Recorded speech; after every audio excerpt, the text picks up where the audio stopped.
வாழ்க வையகம், வாழ்க வையகம், வாழ்க வளமுடன். குரு வாழ்க, குருவே துணை. மனவளக்கலை உறவுகளுக்கு கோபாலின் வணக்கங்களும் வாழ்த்துக்களும். அருட்தந்தை வேதாத்ரி மகரிஷியின் மனவளக்கலையை பற்றி தினமும் சிந்தித்துக் கொண்டிருக்கின்றோம். சுவாமிஜி அவர்கள் எழுதிய வாழ்க்கை மலர்கள் என்ற நூலில் இருந்து மார்ச் மாதம் 6ஆம் தேதி ஊனுடலே வாகனம் என்ற தலைப்பில் சிந்திக்கவிருக்கிறோம்.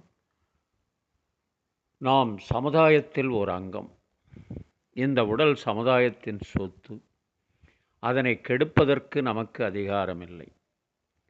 இந்த உடலுக்காக நாம் சமுதாயத்தில் கடன்பட்டிருக்கிறோம் மற்றும் அன்றாட அனுபோகப் பொருட்களையும் அதனிடமிருந்து பெற்று அனுபவித்து வருகிறோம். இந்த கடனை திருப்பித் தரும் வழியே கடமை எனப்படுகிறது.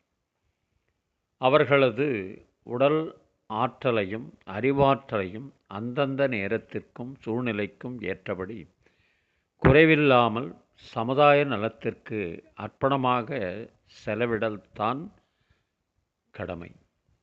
உடலை கொண்டுதான் இந்த கடமையை ஆற்ற வேண்டும். உடல்நலக் குறைவு ஏற்படும் போது, நலிவுற்ற போதும் சமுதாயம் நம்மை கவனிக்க வேண்டி வந்துவிடுகிறது. இதனால் சமுதாயத்திற்கு வரவேண்டிய வரவும் நின்று போய் மருந்தென்றும் உபசரணை என்றும் நம்மால் சமுதாயத்திற்கு இழப்பு உண்டாகிறது. எனவேதான் கடமையை வகைப்படுத்தும் போது உடல், குடும்பம், சுற்றம், ஊர், உலகம் என்று உடல் கடமைகளை மற்றவற்றின் முன்னால் வைக்கப்பட்டது. இனி ஆன்மீக நோக்கில் உடல் நலத்தின் அவசியத்தை ஆராயலாம். இதுவரை மனிதனிடம் ஏற்பட்டுள்ள கலங்கங்கள், பாவப் பதிவுகள் நீங்கினால்தான் உயிருக்கு வீடு பேறு விடுதலை கிடைக்கும். பாவப்பதிவுகள் எப்படி போகும்? உடலை எடுத்தால்தான் அந்த பாவப்பதிவுகள் துன்பமாக அனுபோகமாகி நீங்கும், அல்லது யோக சாதனைகள் மூலம் நீக்கிக் கொள்ளலாம். அதற்குத்தான் இந்த உடலை உயிர் எடுத்து வந்தது. உயிர் தன் மூலத்தை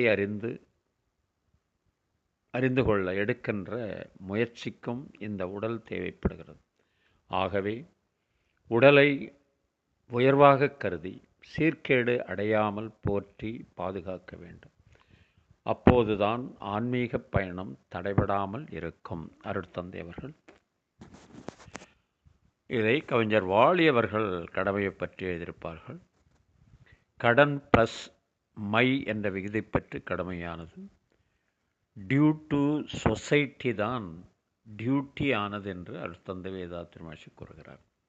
அந்த அடிப்படையில் கடமைக்கு ஒரு அருமையான பாடல். மூன்றெழுத்தில் என் மூச்சிருக்கும், அது முடிந்த பின்னாலும் பேச்சிருக்கும். உள்ளம் என்றொரு ஊர் இருக்கும், அந்த ஊருக்குள் எனக்கொரு பேர் இருக்கும். கடமை அது கடமை, கடமை அது கடமை. அந்த மூன்றெழுத்தில் என் மூச்சிருக்கும், அது முடிந்த பின்னாலும் பேச்சிருக்கும். உள்ளம் என்றொரு ஊர் இருக்கும், அந்த ஊருக்குள் எனக்கொரு பேர் இருக்கும். கடமை அது கடமை, கடமை அது கடமை. பதவி வரும்போது பணிவு வர வேண்டும், துணிவும் வர வேண்டும் தோழா. பாதை தவறாமல் பண்பு குறையாமல் பழகி வர வேண்டும் தோழா. அன்பே உன் அன்னை, அறிவே உன் தந்தை, உலகே உன் கோயில், ஒன்றே உன் தேவன். மூன்றெழுத்தில் என் மூச்சிருக்கும், அது முடிந்த பின்னாலும் பேச்சிருக்கும். உள்ளம் என்றொரு ஊர் இருக்கும், அந்த ஊருக்குள் எனக்கொரு பேர் இருக்கும். கடமை அது கடமை, கடமை அது கடமை.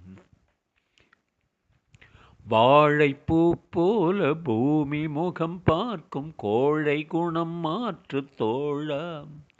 நாளை உயிர் போகும், இன்று போனாலும் கொள்கை நிறைவேற்று தோழா.